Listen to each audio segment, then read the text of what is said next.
Physics Bites, Physics Bites, a science podcast in English by the students of Notre-Dame de Sion.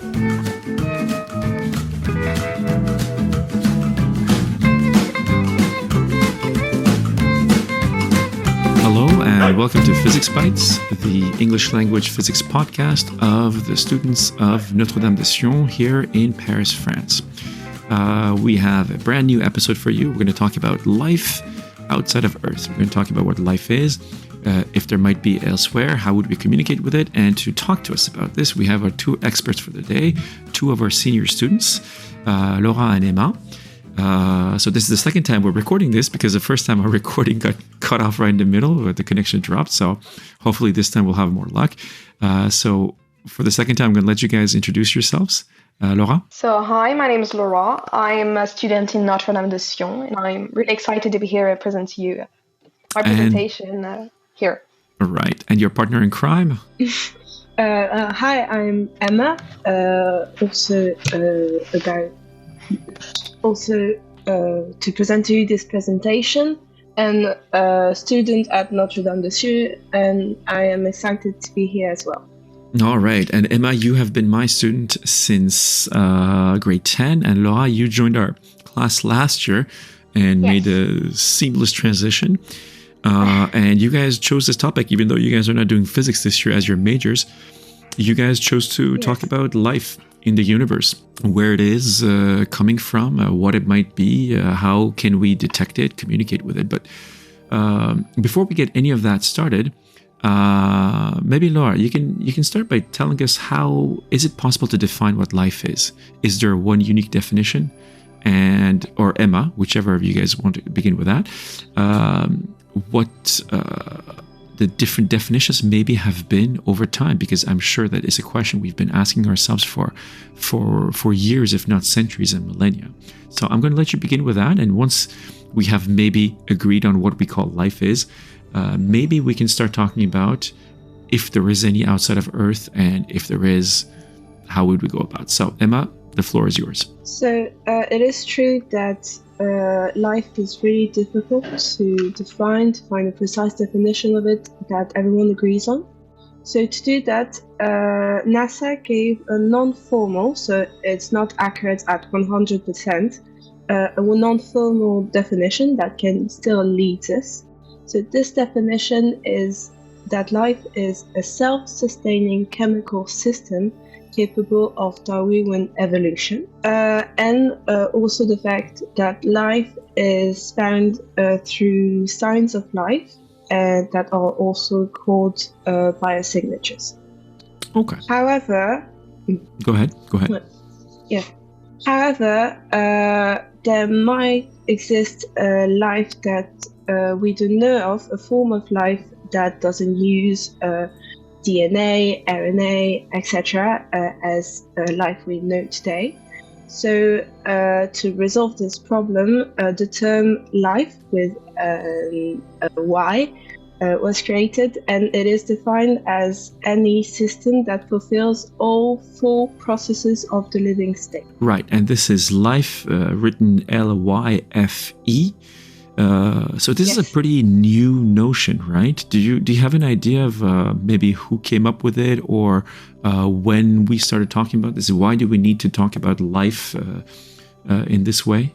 Well, it was created when we first started searching really for life outside the solar system. Okay, so very recent. We're talking in the last 20 years maximum. Yes. Okay. Yes, it's really recent. Okay. And what is the difference between this life with a Y and life with an I in the classical way of defining what life is? Because you guys have studied science since you were kids, and what do we say is life is? Life is something that's capable of, I guess, reproducing itself and some other things. And this new definition of life with a Y is slightly different, right? It's more, I guess we can call it a bit more technical, maybe a bit more... Well, I'll let you maybe get into the details. Well, this definition of life is, let's say, more generic, with the fact that it doesn't use all the mechanism we know of life that we know of the life we are living and that is all around us. So it only uses, as I said, the full processes of the living state that are the fact of dissipating energy in all the ways we can. So, for example, to us it is eating, digesting, etc. Then there is the use of self-sustaining chemical reactions to make exponentially more of itself. So basically it's reproduction, but it may not be this mechanism elsewhere. Then it is the fact of maintaining its internal condition when the environment conditions change. Which we call homeostasis, is the technical word from biology that it's a notion we have had for a long time, let's say, yeah? Yes, but as I said, it may be different, not a mechanism outside of our solar system, etc. And finally, there is the fact that this life, takes in information about the environment so that it can use it to survive. Okay, and that's, I guess, a new one. This is not something we traditionally have used as a criterion for defining what life is. This is very interesting because we are in science, in physics and general science, we are doing a pivot towards a much more information-centered way of looking at life and things. So, now that we've described what life is, what do you mean by biosignatures? Well, biosignatures are the fact that, the definition of it is that it would be a substance or a structure that might have biological origins, but something that requires more data or further study before reaching the conclusion that it is evidence of the presence or absence. Right. So it's any sort of a direct or indirect phenomenon that we can observe, which would be explained by the presence of something satisfying the definition of life. Yes. So let's take an example. If there is somebody observing Earth from many light years away, what would be some examples of biosignatures that they would observe? Well, for example, firstly, there would be the atmosphere. Right. Because with the fact that there is life on Earth, and also with all the human activities, the atmosphere contains clues and evidence that there is life on it, for example. Okay. I think you're very right about the atmosphere in the sense that if we look at it from a purely physics point of view, for example, where the Earth is located compared to the Sun, the amount of energy it receives, the different thermodynamic parameters, which would explain how much of the energy received would be reflected, how much would be absorbed. If we do calculations based on that and we see like what the temperature of the Earth in the atmosphere would be, it is different from what we observe. And that is one of the signs that there's some other force that's at work, which is changing the balance of this thermodynamic equilibrium, which is supposed to be there, which would be life. And that seeing the different kinds of stuff that we see with the Earth's atmosphere, temperature, etc., these would be various potential biosignatures. And I guess where we're going with this is that this is what we would be looking for if we're looking at other planets to see if there's life? Yes. Okay. So before we talk about maybe techniques, the technologies used to detect life and how to communicate with them, Laura, you talked about a very famous equation called the Drake equation. Do you want to give us a bit of detail about what the Drake equation is? What is it trying to tell us? How it's being used? What conclusions we can make from this? Yeah, of course. So you have to know first that it is really a complete equation. I found a little tough to understand, but I did my best. So basically, you have to know that this is an equation that appeared in 1961, so not that long time ago, by the radio astronomer Frank Drake, when he was part of a program which was searching for extraterrestrial life. And so basically, this equation allows us to estimate the number n of technologically advanced civilization able to communicate with the Earth, or at least to generate technosignatures that we could detect, and then to estimate the number of extraterrestrial civilization in the galaxy. Okay, so if I understand correctly, before we get into a little bit of the technical details of what the equation is talking about, it's a sort of idea that this scientist had to say, okay, what are the different factors that could influence the presence or absence of life in different conditions on a planet, in a star system, in a galaxy, somewhere in the universe? And then putting that together, most of it, I guess, would be estimations, right? This is not something we can easily measure. Is that it? Yes, and so basically he found a result which is pretty big, because there could be between 0 and 1 million civilization out there. Right, so but this is at a universal scale, observable universe. Yes, because the question is not only also who else is in the universe, but because we know it existed, like the probability is so big that we cannot be the only ones who have a horizon in our universe. Right. So basically it is who came before us, for example. Right. So this is not a question only of how many civilizations there are, but how many civilizations there have been potentially. Yes.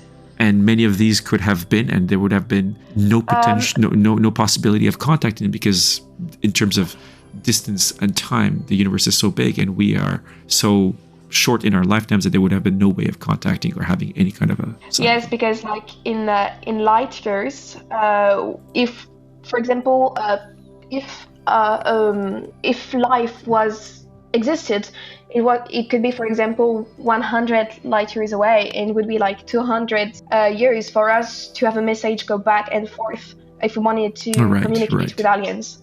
Right. So do you want to give us maybe a few of the different parameters that Drake put into his equation? Like, give us an idea how this equation works, if you can. To the best of your abilities, using only audio. Yes, so basically, wow, this is good. Okay, so the Drake equation has proven first to be a durable framework to research, because it's really well known, we know it's true. But there are several variables, such as one which is longevity. So we have many variables that can be found, but for example, longevity, which is the last one, is really an important one to find this number n. And because of longevity, we cannot do anything more than guess L, and so the probable longevity. So the longevity of like a civilization? We cannot know it. It's only a guess. Right. Okay. So how long a civilization will last before it goes extinct? Yes. Okay. What are some of the other parameters without necessarily going into more detail than that? We have the number of planets, for example, per solar system. Mm-hmm. Mm-hmm. We have the rise of formation of stars in the galaxy. Mm-hmm.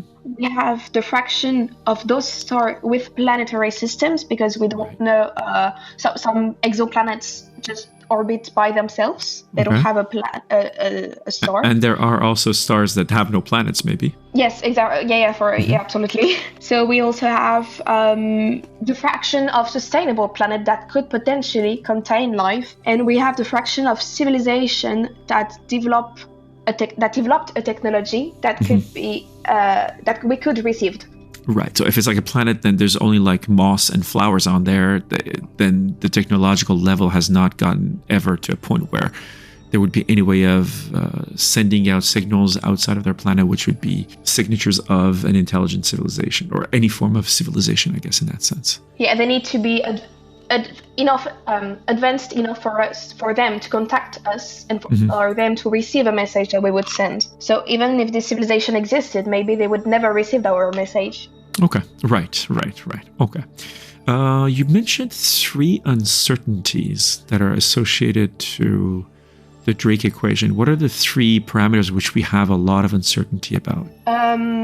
Yes, I did. So basically, we have to know that we've known for a long time approximately how many stars exist. It is 200 billion trillion stars. So we don't know how many of those stars had planets that could potentially harbor life. We don't know how often life might evolve and lead to intelligent beings. And we also don't know how long any civilization might last before becoming extinct. That is the L I told you about. So when you say uncertainty, what you mean is that we could make guesses which are based on scientific reasoning, observation, but these are the factors which have the biggest uncertainty in that we can't have a very close to definitive answer to these questions, which is what would make a big difference in terms of the final result of the equation. We cannot be 100% sure about the numbers we're going to put in the equation about those three uncertainties. Okay. You mentioned also this is what you call the cosmic archaeological question, which is how many times has life advanced to an advanced technological civilization in the history of the universe? Because that's the question, right? I mean, life is one thing, civilization is another thing. You can have a planet full of just plants and just, bacteria. That's not what we would call a civilization. Whereas what you're talking about is extraterrestrial civilization, that life has advanced to a degree of complexity where they would have developed technology, they would have developed potentially means of communicating with outside of the planet, and so on. So what is this cosmic archaeological question, and do we have an answer? We don't really have an answer about this question because there are only odds and probabilities. We cannot know which civilization has evolved technologically enough to contact us, and we cannot know if we have evolved enough to receive their message, for example, because we cannot be at the same level. It's fairly so the problem is not just the other civilizations, but maybe we're not civilized enough on a cosmic scale to be important enough to catch any of these things. Okay. Maybe we are, but we don't know because we have never met them. We cannot know if they sent a message. We cannot know if they received one, for example. It might be too intelligent for us. Maybe we've received it. We just think it's just like noise from the stars, but it's actually not. Yeah, exactly. All right. Let's come back now more to the question of, okay, what can we do? What are we doing? What have we done to detect life elsewhere, and what technologies we have been using? Emma, you talked about a few of these technologies. Do you want to give us a short overview maybe of some of the technologies that are used to detect life we have been using? Well, yes. Firstly, there is, of course, the search of life within the solar system. So, for example, on Mars, that has been extremely present with, for example, the evidence of abundant water, organic molecules, and habitable environments. Right. But also not only on Mars, but the search spreads in the entirety of the solar system. For example, on icy moons that orbit around Saturn or Jupiter. Right. That could present some biosignatures or signs of life we don't know yet, and the vast oceans that are hidden beneath their surface. Okay, so it makes sense that we would begin in our own neighborhood to see if there is any potential for life. And it's actually a good way of looking at it because this is the one solar system where life has developed already. So maybe that means that there is a good chance that life has also developed in other spots in this location. Maybe there's something special about our solar system, right? Is that the idea? Yes, exactly. For example, the reason why Mars is so analyzed is because, technically speaking, it is quite close to Earth. So this is why we may think that life may have or could grow on this planet. Okay. Why are we wondering about some of the moons of Saturn and Jupiter? What's so special about them? Why are we sending satellites to explore them, and why is that a viable candidate for life? We are not sure yet, but the fact that beneath the surface of the moons that are entirely made of ice, there are oceans. This allows us to believe that maybe we could find the nutrients the nutrients that are necessary for life to grow. And also, we have the evidence that water is present on these moons. So it is one of the reasons we are searching, especially on these moons. Right, and Mars as well, because we have found now traces of water on Mars, whether it's in the poles where there is ice or in other regions of Mars. And we are convinced that water would be one of those molecules, which is, well, I don't know if we can say if it's essential for life, but we know that if there's water, there's a good chance that life will have developed there. Okay. Yes. Which moons do you remember the names we're most thinking of? I believe we are mostly looking on Europa and Titan. Okay. So you also talked about some other technologies that we use for detection of biosignatures. You talked about how one of the main missions of the James Webb Space Telescope, JWST, is to search for some of this. Do you want to go into some details about that? Yes. Well, this telescope is looking for life outside of the solar system here.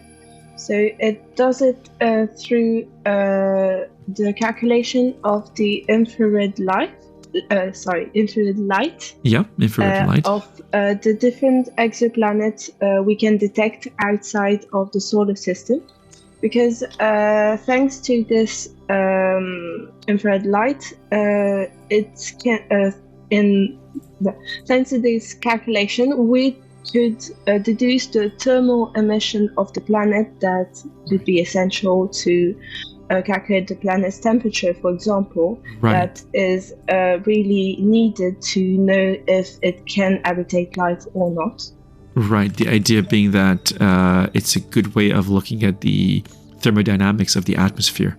And that's where we have pretty good ideas about what biosignatures might look like. And also, this telescope is also searching for life because it is able to detect the composition of an exoplanet's atmosphere, as we talked earlier. And to do that, it uses transmission spectroscopy. So it's basically the light that is filtered through the atmosphere that is absorbed by different types of chemical. And so it does a color scale, and the colors that are present or missing can be the sign or not of the presence of different molecules such as water, CO2, etc. Right, all those molecules which we associate with life. Okay. Laura, if I'm not mistaken, you also talked a little bit about some stuff that we have been doing, NASA, the European Space Agency, and other ones, in searching and trying to detect life and biosignatures. Do you want to give us a few details about what you found? I believe I talked more about the exoplanets and the search about NASA, about how NASA was searching for exoplanets that could potentially contain life. Right. So give us a very brief definition of what we mean by an exoplanet. Okay, so whether a planet is habitable or can host life depends on a complex network of interactions among the planet, other planets in the solar system, and the star they orbit, so for us the sun. So the standard definition for a habitable planet is one that can sustain life for a significant period. Based on our solar system, life requires liquid water, energy, and nutrients, but Emma already talked about that. How many exoplanets have we discovered so far? So we have confirmed the existence of 5,800 exoplanets. And I think that number we have to keep in mind is increasing all the time because... Yeah, because we believe that billions exist. Of course. We were pretty much convinced that for every star that we have, there is going to be one or two exoplanets around it. And it's just a question of, I think the key word in what you said was confirmed, that we have a lot of candidates. The technology and the science behind it is increasing quite rapidly. For those interested, we have a really, really good podcast from last year about exoplanets and all the different techniques that we use to detect them. So that number, you're saying that we have confirmed 5,800, but we're pretty convinced that there are billions out there. Exactly, yes. So we haven't found them all yet because they're really hard to find. We probably cannot see them because they don't produce light on their own, for example. So we have to search for them. That's why it's taking so much time to find the billions out there. Right.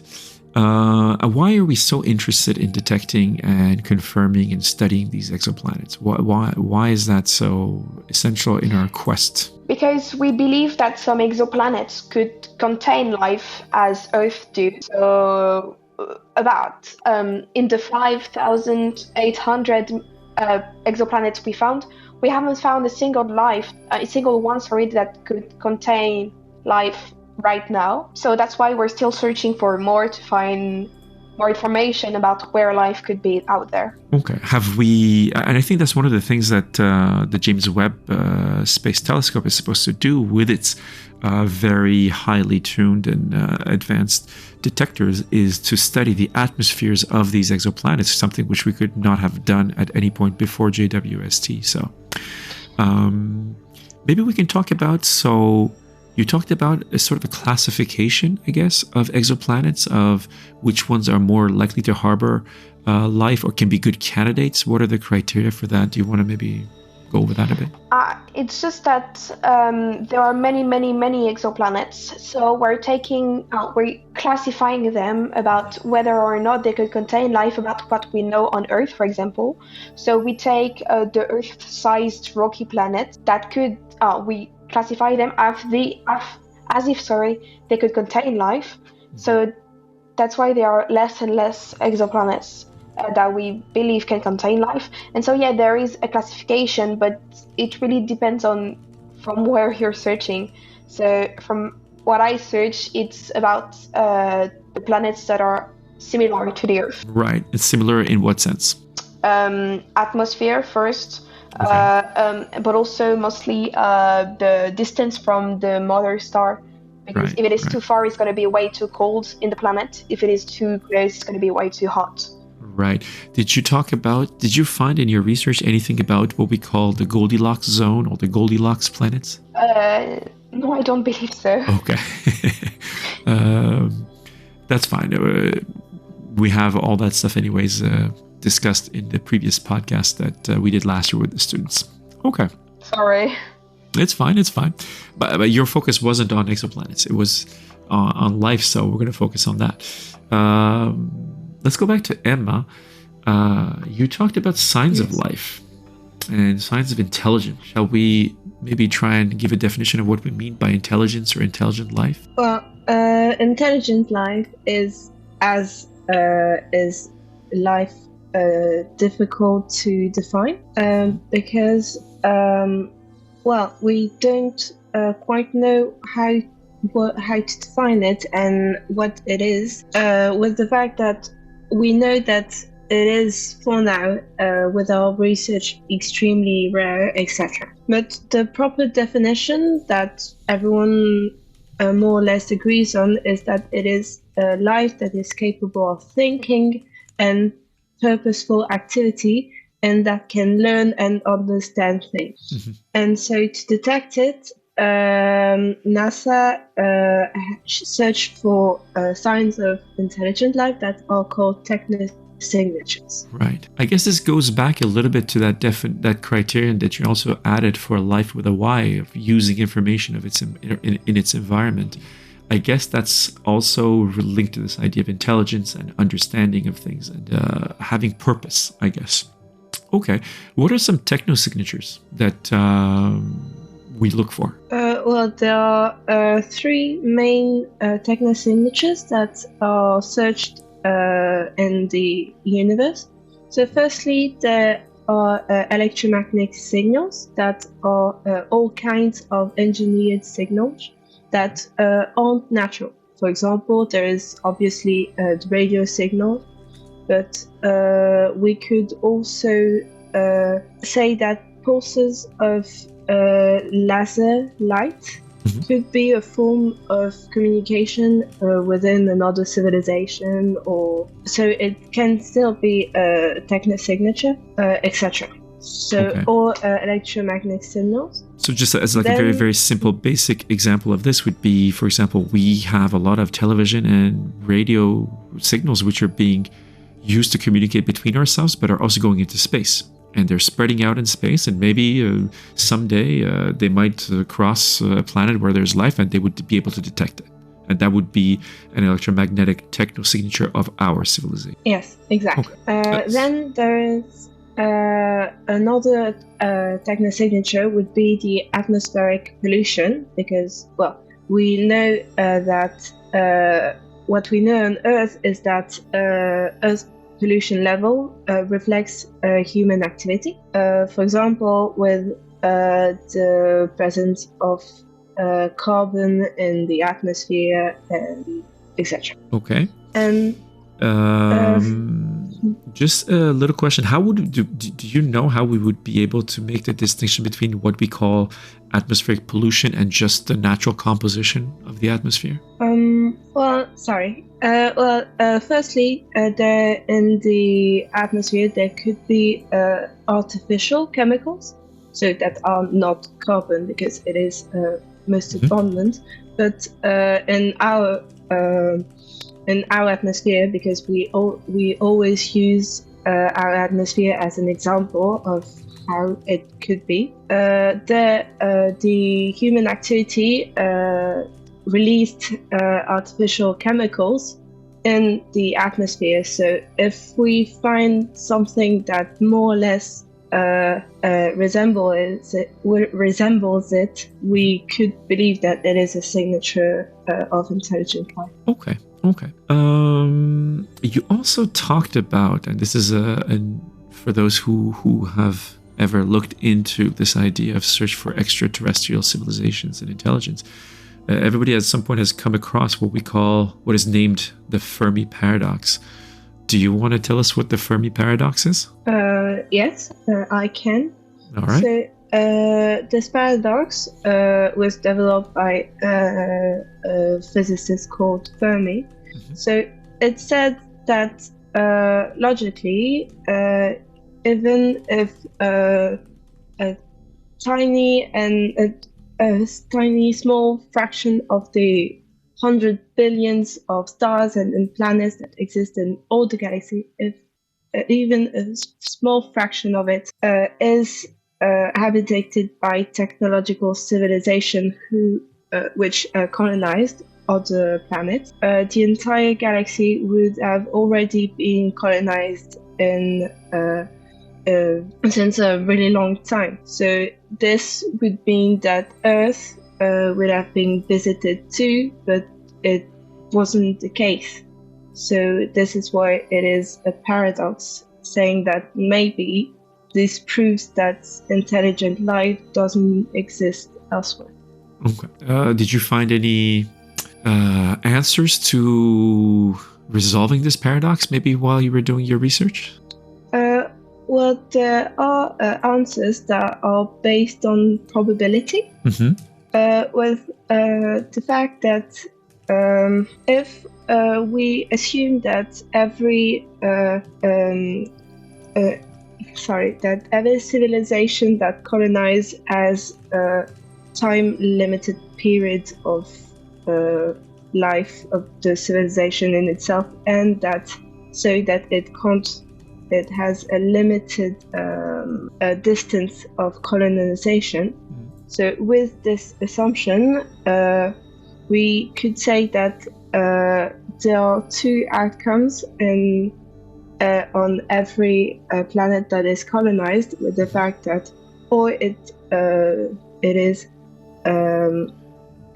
it becomes a probability P that it becomes a colonizing civilization, or it is I minus P that it becomes a non-colonizing civilization. Right. Go ahead. So with these two probabilities, there are three outcomes. Or P is inferior to I minus P. So this says that colonization will always will always be finished after a number of colonies, or it is that P is superior to I minus P. So, and in that case, there will still be planets that weren't colonized, with the fact that there are still non-colonizers civilization. Or finally, there is P equals I minus P, with the fact that there will be large colonized regions and large empty regions. So all these complicated explanations just explains that in the end there will always be a fraction of the universe in any case that won't be colonized by aliens, so right. Explaining why Earth hasn't been visited yet. Which would be explained by the fact that we would happen to be in one of those uncolonized regions. It seems a lot like the same sort of probabilistic reasoning that Laura was talking about when we talked about the Drake equation. We have a lot of unknowns there. We have a sort of method for thinking about the problem and sort of trying to deal with it by giving different kind of possibilities, and then it's a question of thinking about how we can evaluate each of those possibilities as being likely, unlikely, etc. Exactly, yes.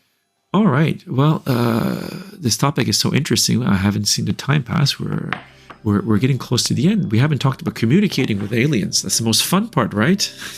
Yes, it is, in fact. Yes. So why don't we get to it? How would we communicate with aliens? Have we tried? Have we received anything that could be communication from aliens? What is the history of this? I feel like we have to be careful because there could be a lot of weird conspiracy stuff in there, but there's also a lot of real science in there. So, Laura, do you want to maybe give us a bit of information on this? Yeah, so I wanted to tell you about facts, how we could communicate with aliens, but also example of communication that we tried to do in history in the past years. So basically, we're talking about radio waves as the communication medium, but there would also be masers, for example, so which use light in the microwaves frequency, so light waves that we cannot see, lasers, which in comparison with masers use light in the visible frequency. We studied it in 10th grade. So light that humans can see. And so basically it's really, so we tried using those methods in different, I have different example to tell you that. So we'll do a quick overview of each of them. Go ahead. Okay, perfect. I have 3 examples to tell you about. So the first is the Arecibo message.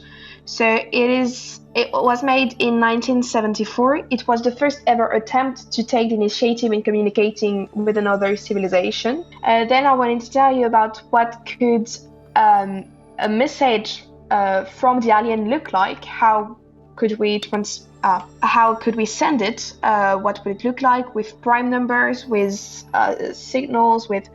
I'm going to tell you about it. And then I want to tell you about the wow signal, which we believe is a signal we could have received from the aliens, but we did not record it, so we just lost it. Oh, really? So, yeah, we lost it. In fact, it's called the wow signal because a person who received the message circled it in red and wrote wow with an exclamation point. What year is this? On the paper, it was on 1977. Okay, so it's been a while. We just lost it. We don't know what it was. That could have changed the course of history. Exactly, and it's just called the wow signal. No, that's why it's crazy. It's crazy. Have we tried to communicate with extraterrestrial? Yes, we did. This is the first message I told you about. So the Arecibo message. So it was sent in 1974. So I told you that it was the first ever attempt to communicate with aliens, and how do we try to do it? So let's get into some details, because I have a whole project I think for next year. But perfect. It's interesting to see how we've thought about, because this is a very complicated question, right? I mean, we communicate between ourselves because we're all the same species, and even though we have different languages, we have a common sort of cultural base. To begin to communicate with another form of life, which is not even conceivable for us, that is very difficult, I would imagine. Yeah, so this is a 3-minute long message in binary language. So this is 0 and 1. And so basically here the point is not to understand the language, but more the drawing that the numbers are going to create once we have all of them. What I mean is that they send some 0 and some 1. And basically, when we put all the 1 together, respecting the places of the 0, we have a drawing that is created, and it contains basic information about humanity and the Earth. For example, we have a drawing of a little human that has been created thanks to the 1. We have a drawing about what is our atmosphere created of. We have the first 10 numbers that are written with the ones. We have the size of the humans. We have the fact that we have an ocean. We have water on our planet. Just basic information about the Earth and humanity with prime numbers. Okay, so this idea of mathematics is something that comes back regularly because why math? Because it's a language. If I can define math by a language that is understandable by everyone, because it's so simple and so coded, if I may say. It's so coded that there are rules that are so easy to get that when we have, for example, 1 and 0, we cannot make mistakes. And also we think that maybe there's something universal about something such as numbers, prime numbers, that it would be the one bit of common culture, I suppose, that we would have with any other life form, regardless of how different and unlike us it would be. Okay, I think we've gone through most of the topics that you guys brought up. Is there anything that we didn't talk about that you want to bring up, that you want to mention, either you or Emma? I just wanted to mention about the Arecibo message that we have to know that it was sent 24,000 light years away. So we're not waiting for an answer. Actually, it was just a test, because if we ever receive an answer, it would be in 48,000 years. Okay. So I guess that's a testament to the size of the universe and the time and space scales compared to our own lifetimes, which is just less than a blink of an eye.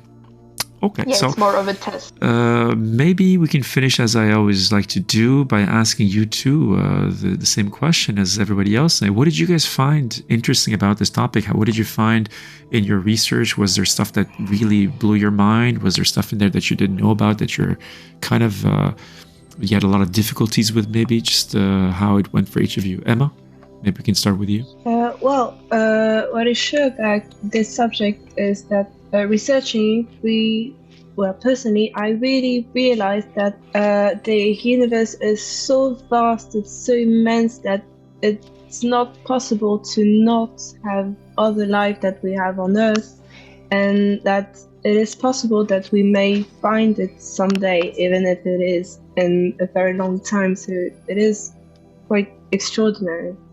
And Laura, what was your experience during the research and what you found and all that? Basically, I had so much fun doing those research because it's so interesting. There are so many interesting facts about searching for life, how it communicate, the communication part was really, really fun to do.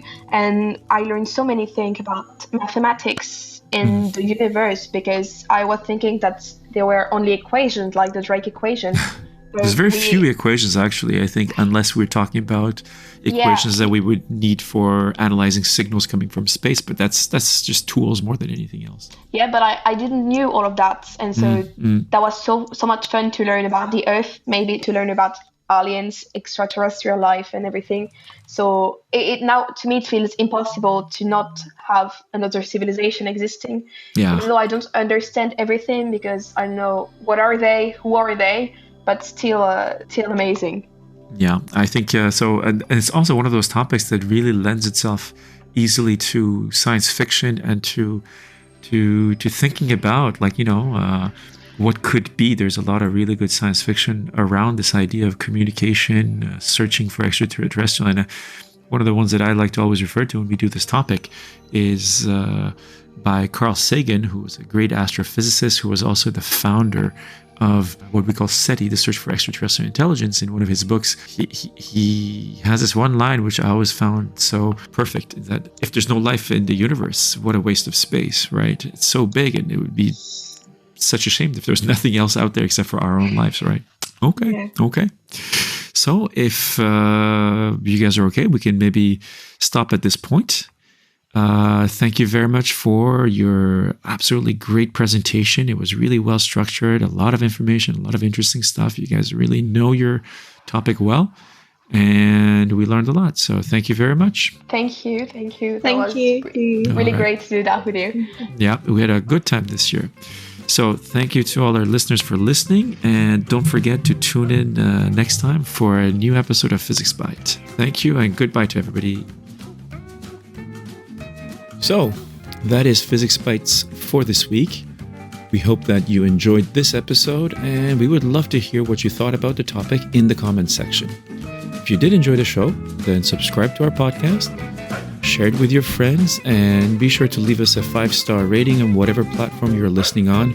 And more important than all of that, come back soon for a new episode.